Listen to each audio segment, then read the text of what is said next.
Hola, saludos y bienvenidos a esta emisión de Centroamérica Habla con su servidor Alberto Padilla. Muchísimas gracias por estarnos acompañando aquí en CB24. A partir de este programa y por los siguientes, el siguiente programa, los siguientes 2 lunes, quizá vamos a estar entrevistando a los candidatos, algunos de los candidatos punteros a la presidencia de Guatemala. Habrá elecciones en este país el 6 de septiembre. Pero antes de esto, me interesó mucho reunirme aquí en Ciudad de Guatemala con el FUSAD, con el Fundesa, discúlpeme, la Fundación para el Desarrollo de Guatemala, un think tank que yo respeto mucho, que mucha gente respeta mucho, este think tank que es conformado por los grandes empresarios de Guatemala. Usted sabe que Guatemala tiene una clase empresarial muy, muy rica en cuanto al tamaño, en cuanto al involucramiento, y este Fundesa se ha hecho su lugar, su espacio entre aquellos que estudiamos a Guatemala y sus circunstancias. Y le agradezco muchísimo a José Miguel Torreviarte, el vicepresidente del Fundesa, de recibirnos en tu oficina. Muchísimas gracias, José Miguel. Alberto, pues muchas gracias por invitarme a participar en este programa. Definitivamente que muy agradecido por pues, tomar en cuenta a Fundesa, que de alguna manera hemos venido tratando de aportar e incidir en lo que es el futuro y el desarrollo de Guatemala. Por supuesto que sí. 30 años tiene el Fundesa y de nuevo, ustedes hacen estudios, hacen conferencias anuales, el famoso ENADE, el Encuentro Nacional de Empresarios, etcétera. Danos tu perspectiva, o la perspectiva del Fundesa, de cuál es la situación actual en Guatemala. Hace unos días estábamos entrevistando a Roberto Artavia, del INCAE, donde él hablaba de que en Guatemala se dio una crisis institucional.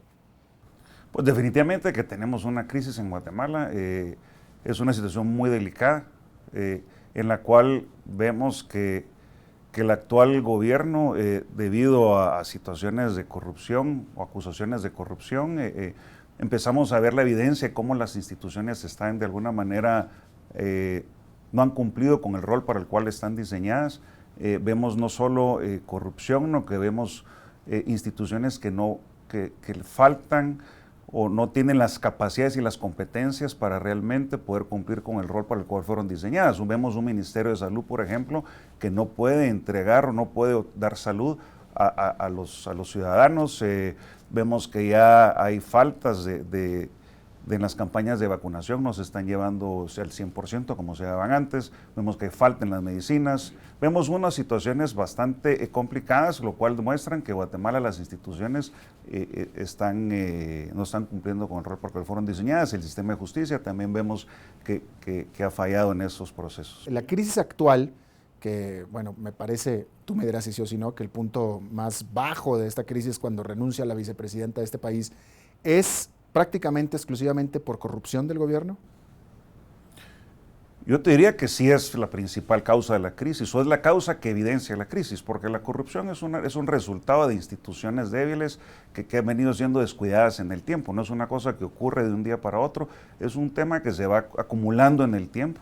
Yo diría que en los últimos 2 gobiernos la institucionalidad del Estado ha sido de alguna manera violada, y eso lo vemos en el resultado del 16 de abril, donde estalla esta crisis, donde la CICIG evidencia lo que es la estructura de la línea, donde se ve cómo es que la corrupción ha llegado e infiltra en las diferentes instituciones del Estado. Todo esto se da por un informe de la CICIG, este organismo que depende de las Naciones Unidas. Sí.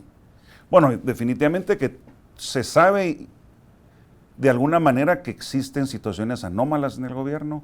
Vemos evidencia de que está ocurriendo, pero de alguna manera el mismo sistema no tiene la capacidad para autodepurarse hasta que la CICIG realmente de alguna manera evidencia y pone sobre la mesa las investigaciones que ponen claro dónde y cómo están operando estas mafias. Dime una cosa, el domingo estaba viendo el debate presidencial acá de los candidatos en Guatemala, sí, donde uno de los candidatos, el oficialista, hay que decirlo, él denunciaba que la CICIG ha denunciado, pero nunca ha presentado pruebas. No ha habido pruebas, simplemente ha denunciado. ¿Es cierto?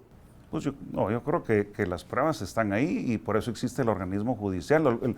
La CICIG no actúa sola, la CICIG actúa con las diferentes instituciones del Estado, en este caso el Ministerio Público y lo que es el organismo judicial para seguir los procesos debidos. Eso es lo que está ocurriendo, no necesariamente son acusaciones en el aire, sino que sí tienen un proceso y hay que darles seguimiento a esos procesos. Entonces sí ha habido pruebas. Sí han habido pruebas. No te puedo especificar qué pruebas son los que tienen porque eso le compete a las diferentes autoridades, pero lo que sí se ha visto es un proceso ordenado donde el mismo comisionado de la CICIG ha hablado y ha presentado que van en el proceso debido en el cual van a ir demostrando y generando las pruebas para que en el momento que las acusaciones tengan que pasar a las diferentes autoridades, a las diferentes instancias, así se hará y tendrá el proceso correcto y justo. Claro, por supuesto.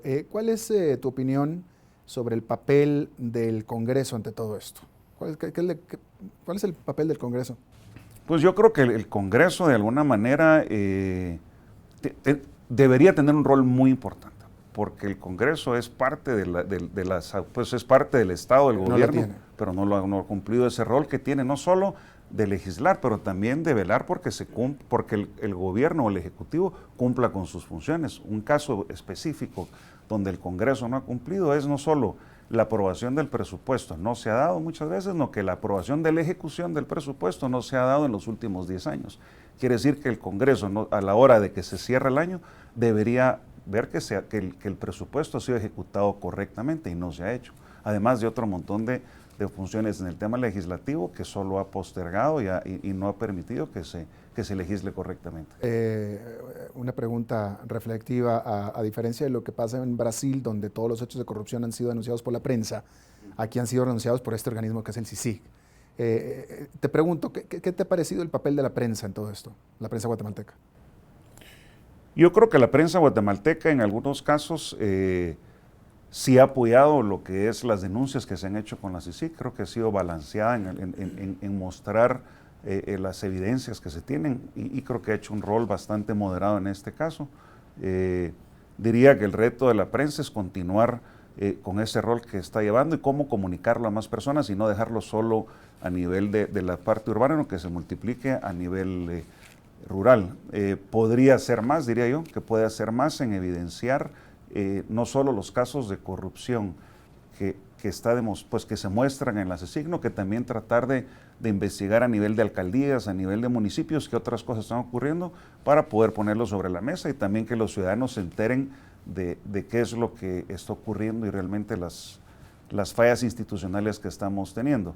Creo que la prensa también puede jugar un rol muy importante en educar a los votantes, ya que vienen las elecciones, y de alguna manera mostrar o tratar de evidenciar cuáles son los buenos y cuáles son los malos candidatos, tanto a las alcaldías como a la presidencia, como a las diputaciones del país.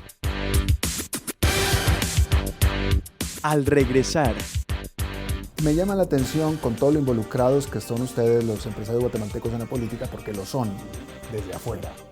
No son involucrados desde adentro, en el sentido de que nadie de ustedes, de los grandes empresarios, ha formado un partido político o ha buscado la presidencia del país. De aquí en adelante tendremos que repensar cómo es esa participación y cómo realmente la incidencia se da para cambiar el país realmente y tener una mejor Guatemala y evitar estos ciclos que definitivamente solo rezagan al país.